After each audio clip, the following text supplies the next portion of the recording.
அந்த சார் யார் என்று கேட்டால் திமுகவினருக்கு சுரீர் என்று கோபம் வருகிறது என்று பாஜக மூத்த தலைவரும் முன்னாள் ஆளுநருமான தமிழிசை சவுந்தரராஜன் குற்றம் சாட்டியுள்ளார். பாஜகவின் முக்கிய தலைவர்களை சந்திக்க டெல்லி செல்வதற்காக தமிழிசை சவுந்தரராஜன் சென்னை விமான நிலையம் வந்தடைந்தார். அப்போது செய்தியாளர்களிடம் அவர் பேசுகையில், இன்னும் 10 நாட்களில் அனைத்து மாநிலங்களிலும் புதிய மாநில தலைவர்கள் தேர்ந்தெடுக்கப்படுவார்கள். ஒவ்வொரு மாநில தலைவரையும் தேர்வு செய்ய சிறப்பு அதிகாரிகள் நியமிக்கப்படுவார்கள். நான் அந்தமான் நிக்கோபார் தீவுகளுக்கான அதிகாரி என்பதால் அது தொடர்பாக டெல்லி செல்லுகிறேன்.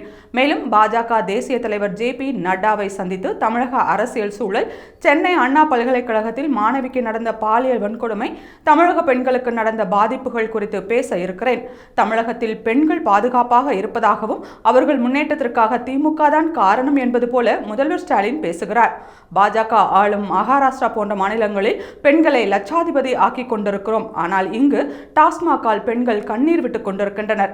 டாஸ்மார்க்கை மூடுவோம் என்று கூறி ஆட்சிக்கு வந்த திமுக எந்த வாக்குறுதியையும் சரியாக நிறைவேற்றாமல் விளம்பரம் மட்டுமே செய்து கொண்டிருக்கிறது.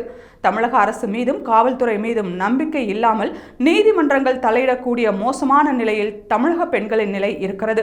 அண்ணா பல்கலைக்கழக விவகாரத்தில் அந்த சார் யார் என்று கேட்டால் திமுகவினருக்கு சுரீர் என்று கோபம் வருகிறது. மத்திய அமைச்சர்களை சென்று தமிழக அமைச்சர்கள் பார்த்து நன்றி சொல்லுகிறார்கள். ஆனால் கீரல் விழுந்த டேப் ரெக்கார்டர் போல மத்திய அரசு ஒத்துழைப்பு கொடுப்பது இல்லை என்று கூறிக்கொண்டே இருக்கிறார்கள். பல துறைகளில் மத்திய அரசின் நிதி திருப்பி அனுப்பப்பட்டிருக்கிறது. ஆனால் இது குறித்து கேள்வி கேட்டால் திமுக பதில் கூறுவதில்லை என்று தமிழிசை கூறினார்.